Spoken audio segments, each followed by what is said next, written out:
Hey everyone, it's Blended. I'm Christian. Today we're going to start a little bit different than normal. Laura is not going to be on this episode. 2 weeks ago, we heard her journey, and this week's going to be my journey. So today, my sister Victoria is going to be interviewing me and asking me some questions. So I'm back. Yeah, she's back. It's good to be here. All right.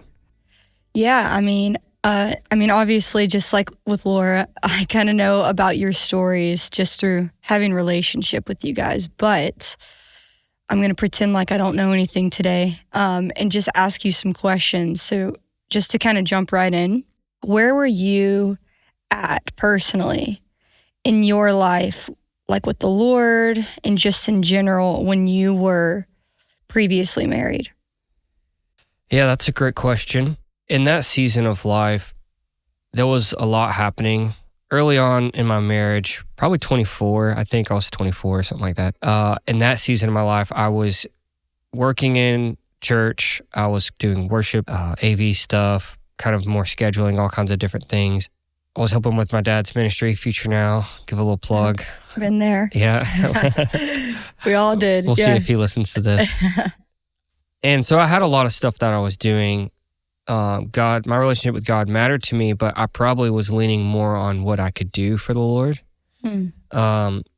So it was kind of a reality check when I got married and then realized that my relationship with the Lord wasn't as strong as I thought it was, because now you kind of learn that when you have to have a relationship with someone else closely. Yes, you start to rely on them and different things. So in that season of my life, I definitely had to grow more and mature more in my relationship with the Lord, because what was working for me before, which probably wasn't even as great as I thought it was. And I don't think you ever reach a point where you've just made it. Like, I'm in perfect relationship with God and everything's out of the way. For me at that season, I learned really quickly I needed to grow stronger in the Lord. And honestly, a lot of those things, me and you would probably talk about, or me and our brother Isaac. Yeah. We would have these deep conversations about what we believed about our family and each other, and we would kind of like fire each other up to grow, or call each other out, which is an amazing thing to have with siblings. And I know there were seasons where Isaac would be like, "Man, what are you reading, or what are you doing?" And I would be like, "Oh, I don't know. Nothing." Read now. I'm gonna go read. I'll be back. Yeah. So he would recommend a book, and or you gave me tons of books to read. Yeah. And I read most of them, I think. Maybe one or two I didn't. I'll ask about it later and find out. Yeah. Yeah. But all that to say, there was definitely a season where my relationship with God in my previous marriage was definitely needing to be worked on and needing to grow. And I was finding out through my weaknesses in my marriage and even how I could handle things, because I was trying. I'm a A-type personality. I'm very analytical. I think about everything. I like things to be a certain way. And when things start to fall apart, or when things are not, what I would consider perfect or whatever, I start getting frustrated, irritated, annoyed. And that came out real strong right off the bat. Yeah. And that was me realizing I didn't really give God a lot of trust in areas of my life. Yeah. So obviously I'm really familiar with your journey, but people listening might not know about kind of like even starting in 2018, like what happened. Could you share about that? Yeah. I'll give some history. So I got married 2014, and around 2016, we had our daughter Adeline. On her 1-year birthday, I remember I probably left her with you or somebody, your mom. Yeah, probably. And we went on a trip. She was probably about a year and a half. And one of our friends were getting married in California. And we took this trip, and we started noticing at that trip that something was wrong with Bobby Jean. There was something going on with her. It's like she would wake up and feel nauseated and all these things. And it just didn't make much sense. Even people that we were on the trip with, they're like, "Hey, is she okay?" And I'm like, "I'm not really, I think so." And then it'd be weird, like halfway through the day, she'd start to feel better. And we're like, okay, maybe it was just like, you didn't get enough sleep or something. But the problem was that didn't stop.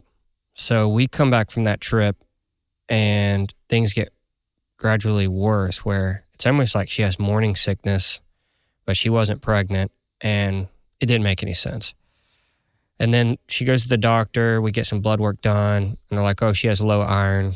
And we're like, but does that cause this? Like, well, you can feel fatigued, but I'm like, but only in the morning? Like, none of this made sense. So, they gave her iron pills, and then we go to a different doctor, like, quit taking iron, you don't need it. And then we would get another story. And I mean, for 6 months, we went to a normal doctor, specialists, and then we were going to infectious disease because they thought maybe she had some kind of weird infection or disease. They tested everything they could think of, none of it. But this whole time, she's still dealing with this issue of feeling really weak in the morning, nauseated, and then sometimes it would last longer. Then she went through a spell where she was just like wiped out for a whole week, just in bed. And it was just like weird. And I was kind of like freaking out. And in that process, that's really what started to test my faith, to be honest with you, was all this stuff is going on. I just told you I like to have control of situations. Yeah. And I have zero control with no answers. And I was feeling pretty stressed out and not even knowing how to explain it because, Mom would call me and say, hey, what'd they tell you? I'm like, nothing. Well, what are y'all going to do now? And I'm like, I'm not sure. I don't know what to do. I guess we're going to go to another specialist or get another opinion. I don't know. And eventually, through all that, the final thing is this last doctor was like, look, I don't really know what else to do, but I think you need to go to oncology and they need to run tests because we can't figure out what's wrong with you and I don't know what it is and it may be some kind of cancer. And we're like, that kind of freaked us out immediately when they tell you to go to oncology because there was nothing out of the ordinary with her that we felt like, oh, how is this cancer? So we go because we were desperate for an answer and they run a bunch of tests. They do scans and all the things. And they're like, well, good news is you have no masses, you have no tumors, you have no any of the things that would cause issues. And we're really not sure what it is. Your blood levels aren't perfect, but we want to check something else. So they asked to do this.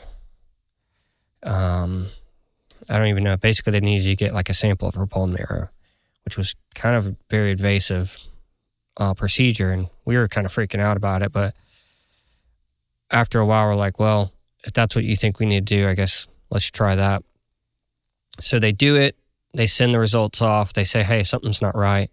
And then they send it to like the big doctor's office in Jacksonville. And we get the results back and they're like, we think you have basically leukemia in a nutshell. And that kind of slapped us in the face. Like we were just like, that's not possible. How is this even real? It doesn't run in her family, all these things. When that happened, that was probably 2000. Maybe I thought it was 2018. It probably was the summer of 2018 that we got the results, like late summer. I think it was August, September when we got the results of 2018. And, so we'd been married almost 4 years at this point, 3.5 years. We had a daughter that was turning 2 that year in the fall. And it kind of just all at once is hitting me like, I don't even know what to do. And, first thing that happens when you get a diagnosis, you're going to start looking up stuff on Google. Yeah, it's a dangerous path. Yeah. Especially with stuff like this and no good article. There's not a good page to read. It's all bad news. And it's kind of sucks the life out of you. So I had to stay away from Dr. Google because it was really not helping me. So we're battling cancer now. We're looking there's really not much options. There's some treatments. Most of it just says to prolong life. It's not a cure. There's one option that she could get. They call it like a stem cell transplant. Essentially, you have to find someone that's a match. Normally a sibling is the best option. And then they can do a transplant, and it potentially could cure you in some cases, if not give you like a long time, but sometimes it comes back. So, and essentially it's a really weird thing because they have to kind of wipe out all your cells, all your stem cells that are now bad, and give you someone else's. So you're technically, your DNA, on a DNA level, when they draw your blood, it's not you anymore. After this procedure, you actually have someone else's like blood and stem cells. So Pretty wild. yeah. So like if you had like your DNA results and then that got this transplant and did another one later, it wouldn't be the same. So they were explaining it was kind of wild. So was the only option. Her sister was a match. We were pretty excited about that, but the problem was they won't give it to her until she's in remission. But getting leukemia into remission was really difficult for her. So we were walking through that season starting in 2018 once we got the diagnosis, and all the way 2019, uphill, downhill battle. We'd go do a treatment, she'd feel a little bit better, and then she's back to, it's terrible again, we've got to do something else. 15 different types of pills and chemo things, and I think we've tried all of it. One of them you can only do once in your life because it's so rough on your body, and she had already done that one. So we were running out of options once we got into 2019, the end of it. And if anyone remembers the end of 2019, we start to hear this virus coming up from China, and everyone's like, I remember I like to wake up and read the news. I'm kind of a weird person. I get on my phone and read news articles like a very grandpa person. Yeah. So like, I'm reading news articles, and I remember for weeks in the end of December or beginning of December, I was reading these articles about this virus, and I was like, oh, this is weird. And at that time, we had kind of been given really bad news that the cancer was really bad, and the treatments that we were doing weren't doing anything really. But there was this new, what do they call it, like trial thing that they were going to test out in January, and that she met the criteria for it, and that they would call us. And this was up in Atlanta, big hospital, Emory. And they're like, she meets the criteria. We'll reach out to you in January. We'll have her come up, but she'll have to like come up here and stay and do this trial drug, and may get her into remission. The goal was to get her into remission so we could do a transplant. So that was kind of like the last bit of hope that we had been given from the doctors. And keep in mind, this whole process, we'd been believing for a miracle. We didn't give up on that. And I'll talk more about that in a second. This is just more of the history. And 2020 hits, and the world just completely changes overnight. It gets chaotic.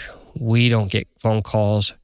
I start freaking out because all I can think is, you see people are, getting this virus, and it starts spreading throughout the country very rapidly. And within a few months into the first of the year, I'm not getting callbacks from the doctor. And I was told like middle of January, they finally called me back one time, I think at the end of January, and said, hey, it's not ready yet. It's a little delayed, but we will call you. And that was the last phone call we ever got. And by March, she was really bad, in bad health. And now I knew they're not calling. The world's changed. I don't think they were even treating cancer patients at this point. I don't think they were treating anyone unless they had coronavirus or whatever. And it was just crazy. So all of the treatments, everything just kind of went out the window. If you were getting care, you were lucky if your doctor even reached out to you in that season. It was a weird situation. But our local oncologist, I reached out and was like, look, we're not getting anything from our doctor. We need help. Could we come back to you?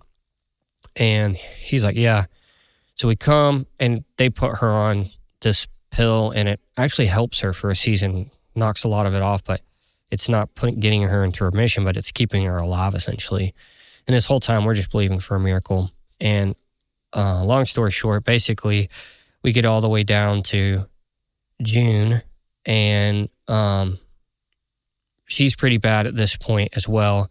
And the whole time they had warned us, and this will kind of be the last thing I say, but they had kind of told us that like the biggest thing that we are going to deal with is her getting sick, because our immune system is just really weakened. And that's what leukemia does, is it kind of crowds out your healthy white blood cells and makes your immune system just not very good, and it can't fight off colds, viruses, anything. So it was really critical that she didn't get sick. And if she did, she had to go to the hospital for almost anything, because almost anything could just kill her pretty easily. So she'd have to go, and they'd have to flood her with medicine, antibiotics. And we had to get there immediately. If you were in a fever, it's like, you don't get to wait and take a Motrin. No, you go straight to the hospital. Like, don't play around with this. It's not worth it. And so we had, through those 2 years, I mean, I think I counted it up, 2019 to 2020, just half that year through 2020, we spent 193 days in a hospital when you add up the time. And mainly her, of course, because I couldn't, during COVID, they wouldn't even let me stay. I had to like beg the CEO of the hospital to let me in to see her when COVID was going on, because they were not letting anyone in. Yeah. Especially the ICU floors and stuff, which is where they always put her because they considered her critical. And so it was really hard, and even harder for her because she couldn't see her daughter. She couldn't see me. She's up there for days, sometimes a week, and all I can do is just call her. And so that was hard, but that was going on. And so we were always worried about her getting sick. And her immune system's down. She's not doing good. It's June. And we had like this 2-week span where she was actually doing pretty good. We took like a sibling trip, celebrated my brother's 21st birthday, and we went to St. Augustine. That was probably one of the best trips we had in years, honestly. Yeah, especially with everything that had been going on. Yeah, and we kind of, it's almost like we forgot about it. And we come back from that trip, and she got sick. And I remember telling her like, hey, we need to go to the hospital. She's like, honestly, I don't really feel that bad. She had like thrown up or something and wasn't feeling good. And I told her we should go to the hospital. And she's like, no, let's do it in the morning. It was a Saturday night. And I'm like, no, we really need. So I started packing her bag, and she's like, no, I want to go in the morning. I'll get my sister to take me. And I go to church because I worked at a church at the time. And, you know, she just had declined rapidly from when I left that morning. And I wasn't aware of it, and ended up in the hospital. She had passed out, wasn't feeling well, and her body just declined. And within 24 hours after she was in the hospital, she passed away with just complete body was shutting down from whatever was going on. And it was really shocking because 2 days before that, she was completely fine. Yeah. We were having conversations. I think we went on a walk. Like, she was feeling okay. And in a matter of 48 to 72 hours, she's gone.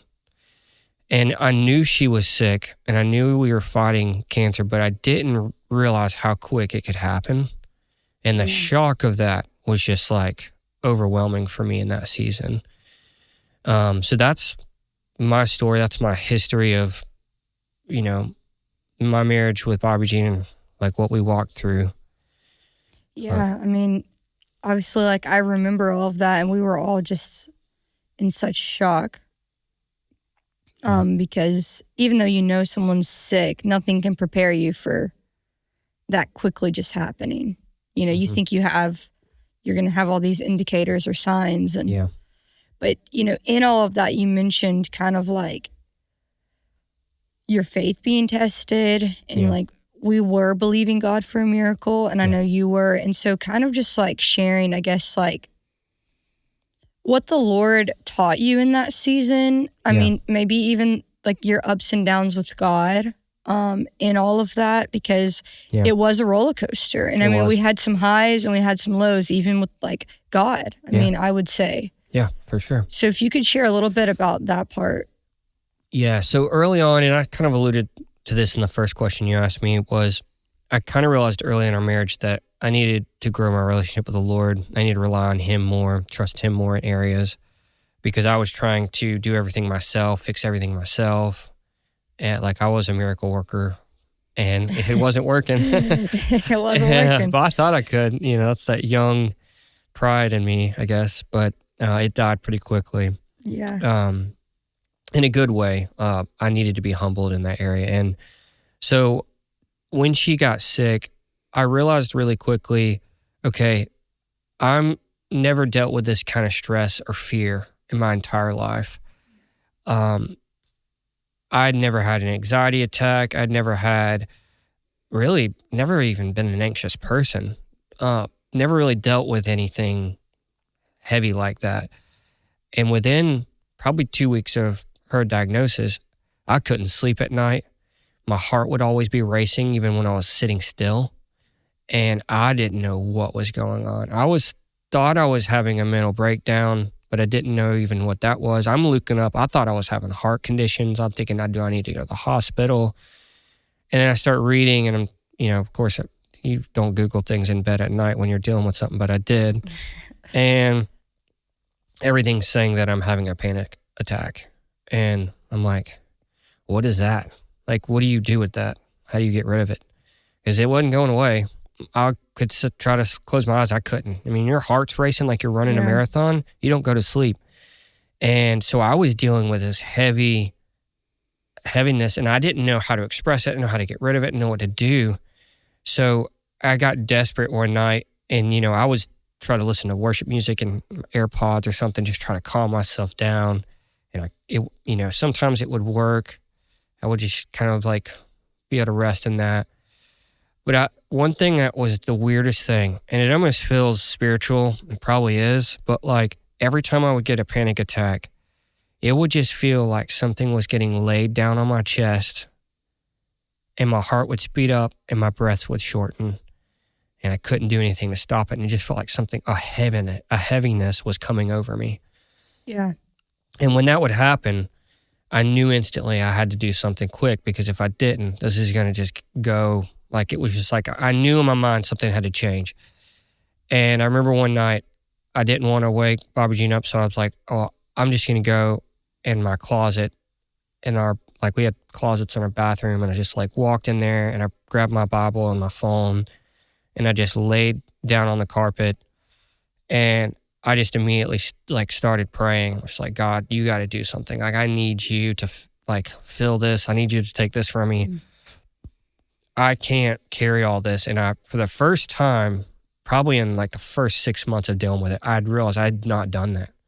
I'd prayed for a miracle. I'd wanted God to do it. I sought after God for a very specific thing, healing, but I didn't seek God for me. Mm-hmm. I wasn't seeking God for what I was dealing with, for what was going on in me. I was only doing it for her.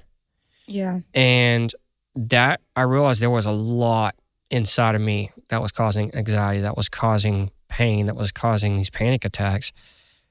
And it was the craziest thing, but I just remember like just how that heaviness came on, it comes off. Yeah. It rises off you. It's weird. It doesn't just disappear. You feel it lift off, and it lifted off me.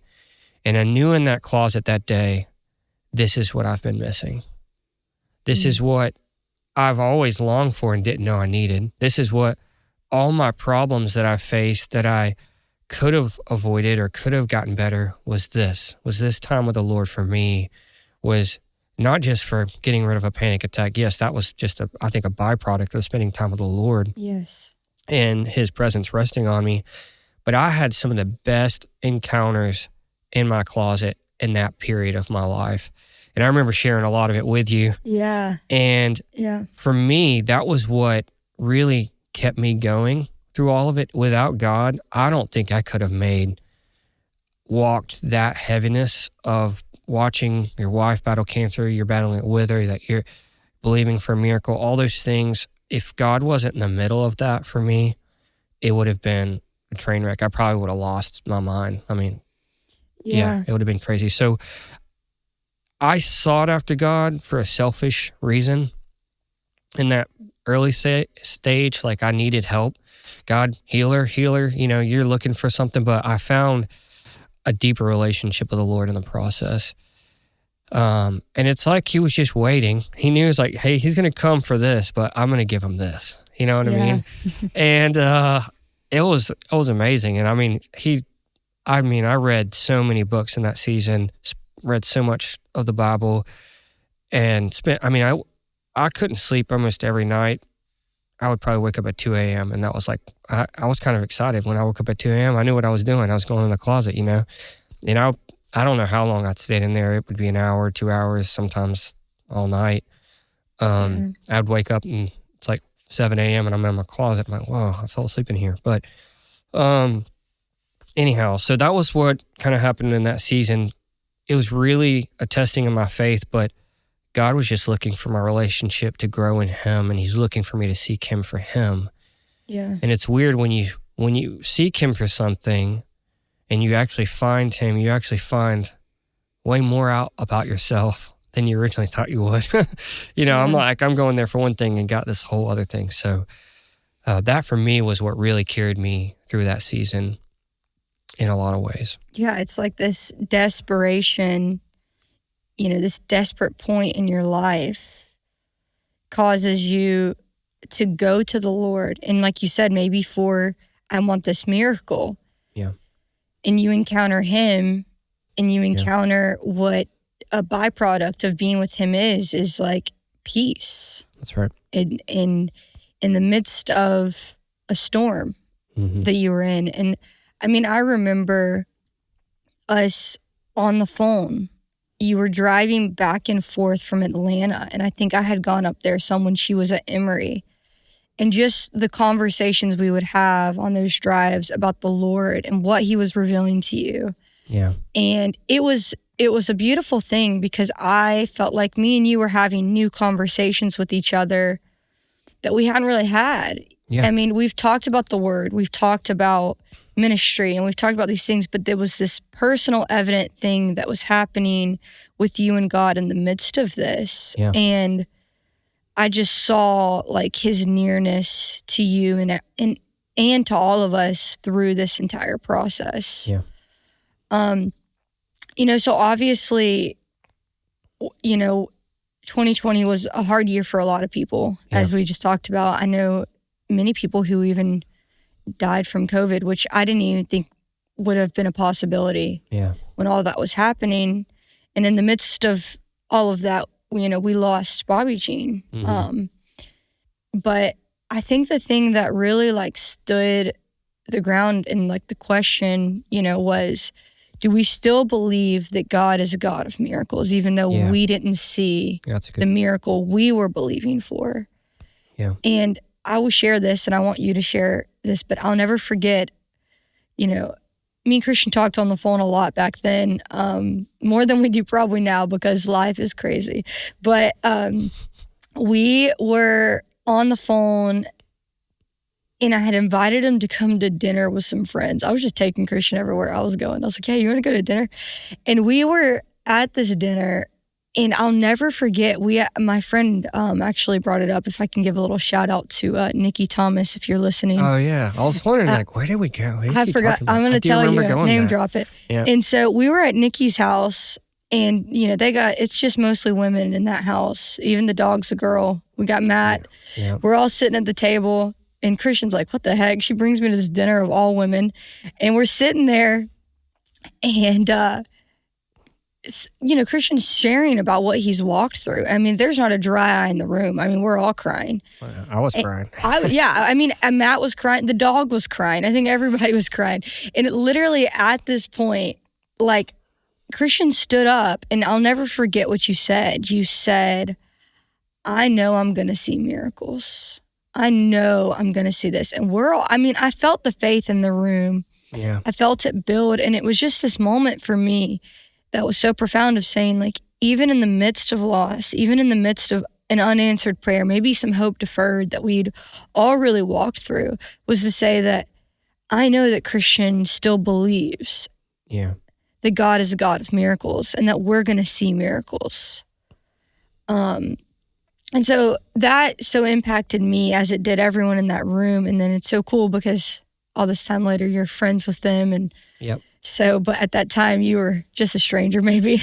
Well, I had met Matt previously, but I Right. hadn't seen him in forever. But yeah, But it was the significance of what you It was. said. And Yeah. so if you could speak to like how that became a reality to you.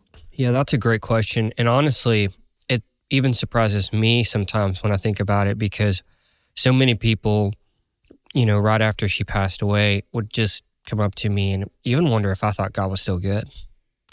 Because a lot of people struggle with that for themselves. If they lost their spouse, if they lost someone they cared about, do they still believe God's good? And I remember a moment for me. Our father was in the car with me right before she passed away. I was actually going home and to grab some clothes because they gave me approval, which is crazy that you even had to ask, to stay in the hospital that night with her. This was still COVID. And because of her condition and not being stable, they're like, we'll let you stay tonight. They wouldn't let me stay the first night, but the second night, they're like, we'll let you stay. So I was running home to grab clothes. I get a call and they're like, it's not good. We're trying to revive her. So I'm rushing back to the hospital with Dad. I mean, I don't even know how I got back to the hospital. It was a blur, but we got back and she passes away. All the family comes and it was, crazy, heavy moment, super emotional. And I get in the truck with our father and he's driving me home to get close because he's like, look, you just come stay with us for a few, whatever, and as long as you need. And at that point, I didn't know what was going on. I was just like in a fog. Yeah. Well, probably in just shock, honestly. And I'm sitting in the car and it's kind of quiet. It's like you don't know what to say. And I remember we're pulling out of the parking lot and something rose up in me in that moment. And I looked at our dad and I'm like, I don't care what just happened. I know God is good. And I know that I'm going to see miracles. And even though I didn't see a miracle in that moment, we're going to see people healed of cancer. And I'm going to see it through my hands. And I said, and I believe that God's good. And I said, and if this is the enemy coming against me, he's going to pay for what just happened.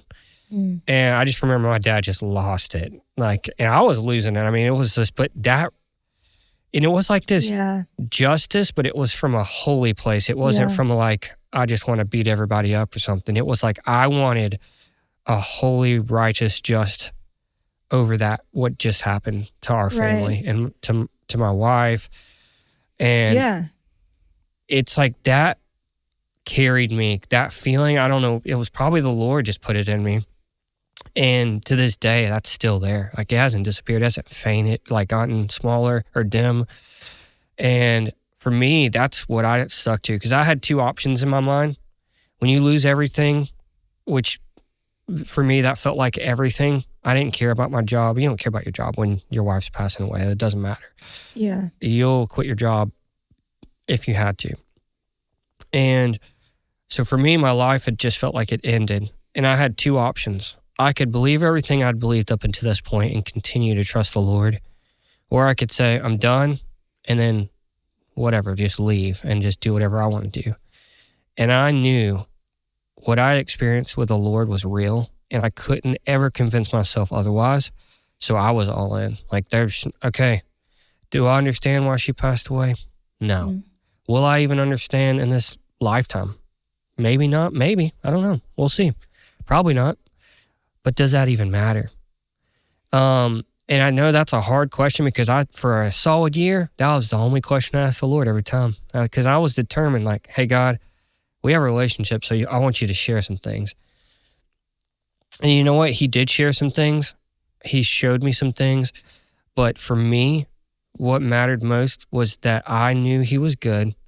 It doesn't matter the circumstances. This is a world full of sin, life and death. It's constantly happening around us. We're in a fallen world.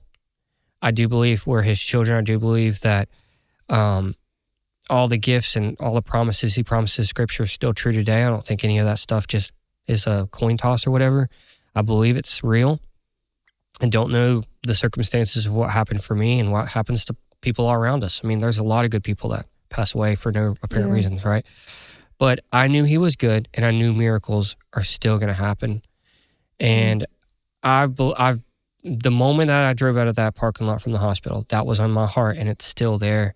And I can't really describe it outside of just knowing the Lord, and knowing him kept that alive in me. Yeah. If I didn't probably have a strong faith and a strong relationship with the Lord, that probably wouldn't be prevalent. It probably would be a lot easier to just have distrust in the Lord.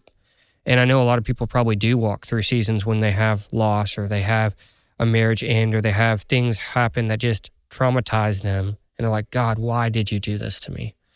And that's a valid feeling, but it's not actually what's going on. Yeah. And it's how do you get back to that place with the Lord where you trust the Lord again with your life, with your spouse, with your kids, with your job, with the circumstances that maybe have scarred you? I immediately trusted God. I said, you know what? I'm going to walk into this with open hands. Yeah. And I remember I met with multiple guys in that process right after, because, I'm dealing with grief. I'm dealing with all kinds of stuff. And it was heavy. And I had a few men who had lost their wives, and I met with them and would talk. And, that was the question we would talk about. How do you walk around and live with your hands open? Where if someone does pass away, if someone gets sick or something happens, that you still trust the Lord. Yeah. Because you just want to grip everything and hold tight because you don't want to let go. That's kind of what was in my heart. It was like, how do I live from a place where I just fully trust the Lord, and I'm not going to try to control any of that? Yeah. And I mean, that's what God did in you. Yeah. I mean, really, from even, an eyewitness perspective, so to speak, I saw you relinquish control, which is definition of surrender. Yeah. You really had surrendered things to the Lord, and we all wrestle with that. I mean, but it takes these things happening for our faith to really be tested. I don't want to say that things, bad things happening, but what is it, how is it that Paul said, count it all joy when you go through a trial because something's produced in you? And I would say that you had this encounter with the nature of God, with the person of Jesus. Yeah. And that's how you were able to be at rest, that you were going to see a miracle, because it wasn't about, I know these scriptures. Yeah. It's no, I know him, and he is healer. He is love. He is faithful. Mm-hmm. And I saw that. So you mentioned just kind of walking through that grief, and even in community and just with the Lord. And so just to kind of wrap this up, how did you walk things out with the Lord, with others, and where you got to this solid place with God in a better, healthier, how did you grieve?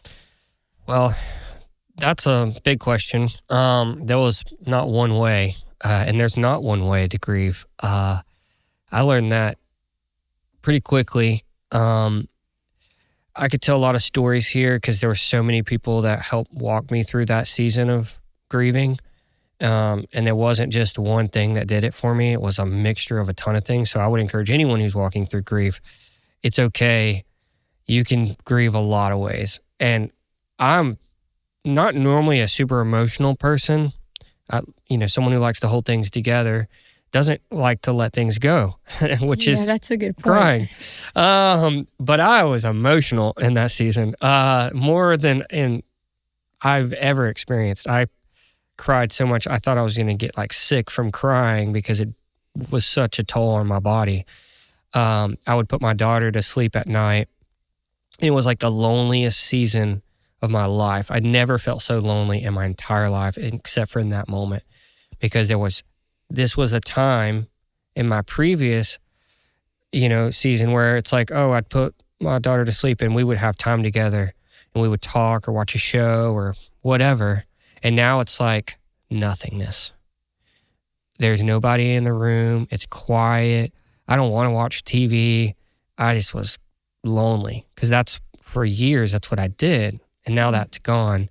So I would grieve so heavy in that season, in that moment. And sometimes it was just like letting things out. Sometimes it was, for me, I'm a musician. I played drums, did some songwriting. I ended up writing music that kind of allowed me to express a lot of that grief and kind of put it into, kind of take all this emotion that was heavy and weighted above my head and kind of to express it in a musical way, which for me had a lot of emotion, a lot of feeling. That was a huge part of it. But then one of the things I did is I actually went to this widower's retreat, which just sounds weird to say out loud. Right. But I didn't know what I was walking into.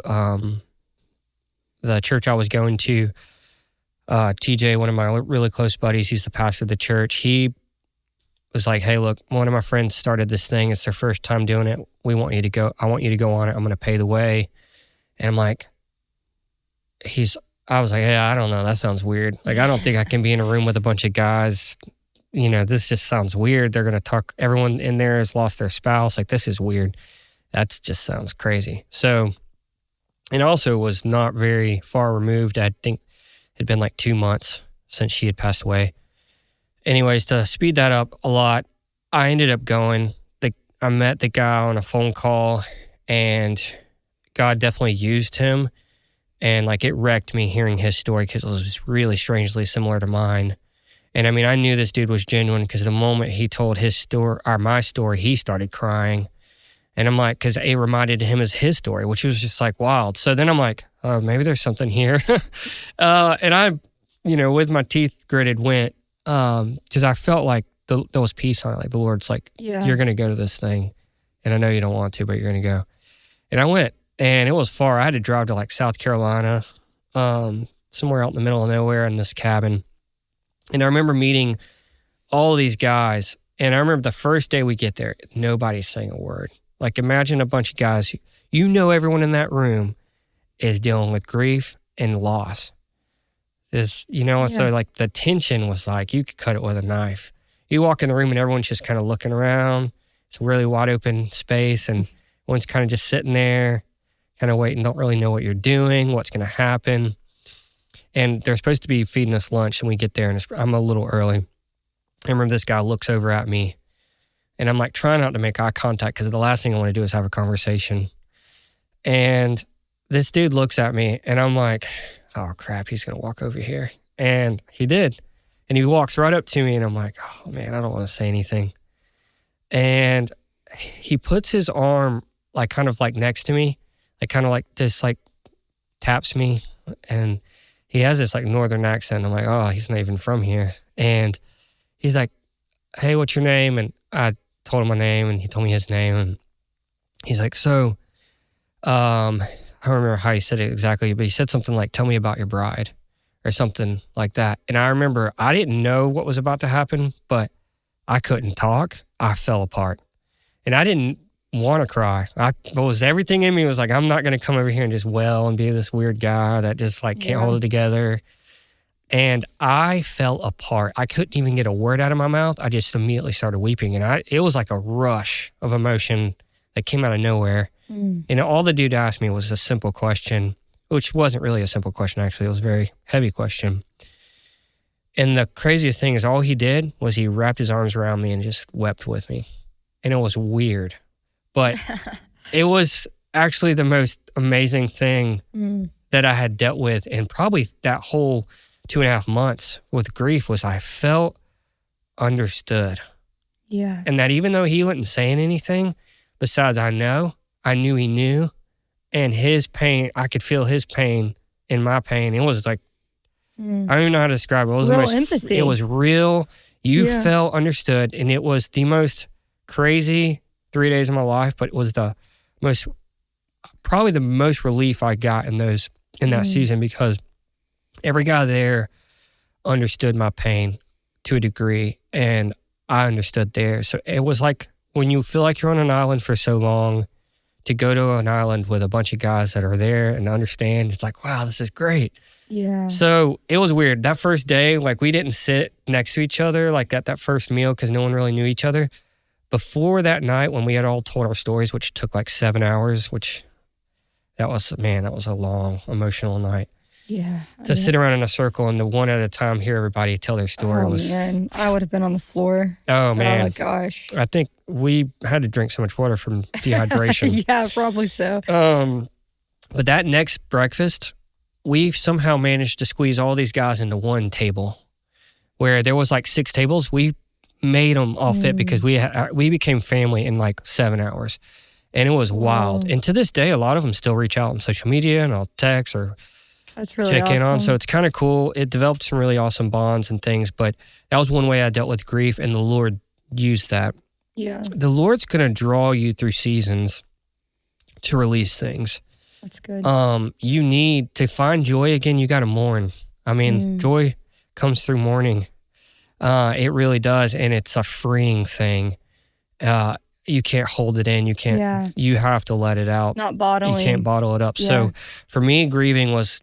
I knew I wanted to be a healthy father for my daughter. That was a huge driving factor for me. And, I tell myself, like, what would Bobby Jean want me to be for her? Sometimes that was something I would just tell myself early on. And that would give me enough, like, I'm going to get up. I'm going to get out of bed even though I don't want to. I'm going to go make her breakfast. I'm going to be a good dad. I'm going to be smiley. I'm not going to be in there and just, like, be a sob story every day. I'm going to have fun. I want her to enjoy life. I don't want her to remember this childhood as like my dad just lost it and he never was there for me. He was just sad. I didn't want to be that dad. I refused to be that dad. And yes, I was dealing with grief, and yes, I was dealing with a lot of pain, but I had the choice to deal with it as an adult and get myself healthy. And it's not that I'm letting go of my love for someone. It's letting my emotions out to where I can begin to feel better and feel some joy and feel purpose in what I'm doing. So that season, the Lord really taught me a lot, because early on, I was determined, like I get in my mind, I'm like, I'm going to beat grief. That's what I told myself. It's yeah, right. Yeah, it's such a cute thought. I laugh at my early. Real. I know. I go back real. and think of the things I said to myself. It's kind of amazing. Man, you were a superhero.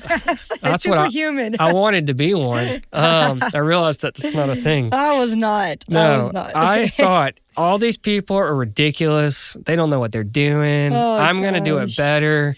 What the Lord did. Look what the Lord has done. I know. It's kind of amazing. But so if anybody else can relate to that, I don't know if many people think that way. I'm sure there are people out there. So I even went to that grief thing thinking like, all right, I'm not going to cry. I'm going to let all these other guys cry. I'm going to watch what they're doing wrong, and I'm not going to do that. And then that's how I'm going to get through this. Thanks for letting us in your head a little bit. I guess I didn't know.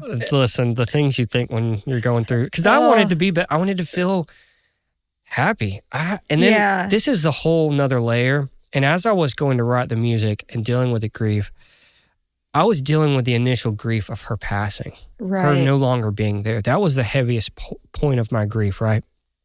It was really hard to walk through that and deal with that. But after about 4 months, a new wave of grief hit, and it wasn't her loss. And I didn't know what to do, because this grief was what I had dealt with for 2 years and never grieved. Watching her get sick, watching her it's walk layers through. of... Correct. And then that was a whole nother wave that I almost felt as heavier in a lot of ways, because I'd held a ton of emotion in, trying to be this strong support for her and keep things going. I couldn't just lay in bed and cry that she was sick. No, I had to take care of her. I had to be there. I had to get to the doctor. I had to do things because I wanted to be that support for her. I wanted to be that rock for her. And then at that season, I started realizing all the emotional trauma I had walked through, I never dealt with any of that. And it came out in waves. And now I'm like, oh my gosh, I thought I was done getting better. You say done, the word done is not a real situation in grief. But that's actually true. Yeah. It gets less stingy, I guess is the best way to put it. You still have triggers. You still have triggers. Things you still have come emotions. up unexpected. To this day, Laura will ask me, hey, is there something going on?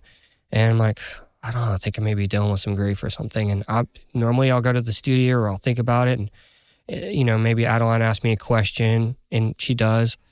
And it'll trigger something for me. And I'm like, it happens. That hurts a little bit, And so that doesn't go away. But to wrap all that up, I really walked a long season. For me, what felt long, maybe some people are like, man, you only grieved for 5 months, but no, I grieved hard in those 5 months. Leaned in. I leaned in. I did not run. And one of the things Yeah. I learned at that thing, and I think was important, I probably already said on this podcast, was in grieving, and a lot of times when people grieve, the pain of grieving is just too much. It's unbearable for people, so they run from it. They're like, I'm pushing all that down. Distractions. I'm going to go pick up a second job. I'm going to hang out with friends every day. I'm going to do everything I can to not deal with the grief because I'd rather be busy. Escape the pain. Correct. Yeah. But the truth is, you're not escaping anything.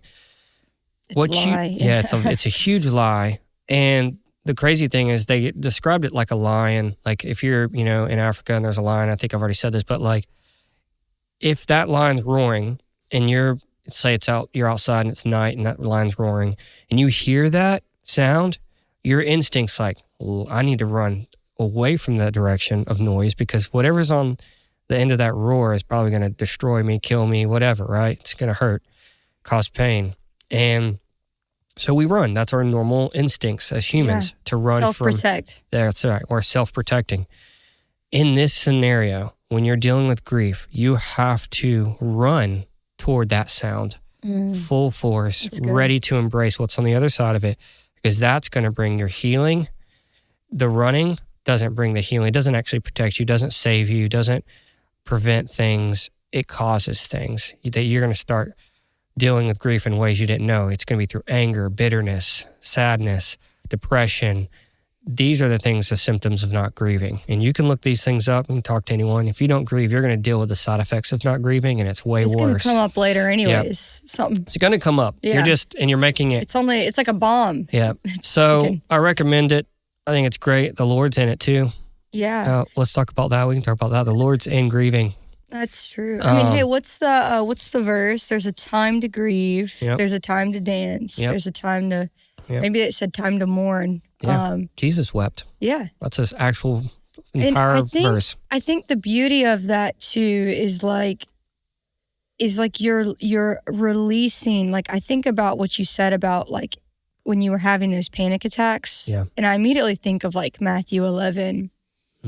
And I know like people are like, well, that's a panic attack. I'm like, but you're feeling a heaviness. Spirit of heaviness. And you give it to the Lord. You say, God, I need you to take this. And what does he give you in return? It's an exchange. And in the Bible, it says he gives you rest for your soul, which is your mind, your will, and your emotions. And so you have to actually acknowledge something and give it to the Lord, but also releasing things. Like I feel like how you release things through music, how you release things through community, like not holding it in. Yeah. You open the door for so much for God to do in you. Yeah.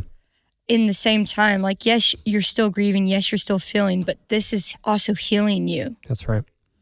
So that's so healthy. And I did also want to make a plug. If you haven't listened to Christian's album, that he did release it on Spotify and Apple Music. Yeah. Can you tell people how they could listen to that album? Yeah, if you just search my name, Christian Musgrove, and Apple Music, Spotify, whatever, there's not that many Christian Musgroves that I know of that are musicians on Spotify. So it'll pull up a photo of me. There won't be a lot of followers, but just you can listen to it. I will go ahead and give if you don't do well with like super emotional, heavy content, it may not be for you, and that's okay. Well, maybe you need to listen to it. Maybe you do.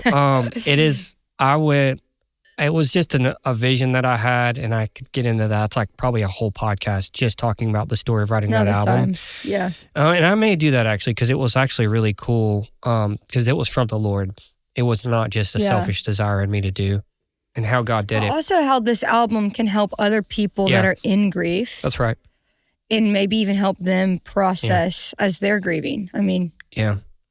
No, it's good. And I will say one thing that I stood on in a scripture, I mean, it's super ironic to say, but like James 1 really carried me in a lot of my grief. It's Consider it pure joy, my brothers and sisters, whenever you face trials of many kinds, because you know the testing of your faith develops perseverance, and perseverance must finish its work so that you may be complete, not lacking anything.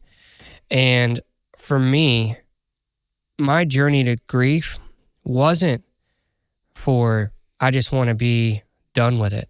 I wanted to be in joy. And it said, consider joy. It didn't say you have it. It doesn't say it's there. It says consider. It's a thought. It's the choice to think of joy as you walk through trials.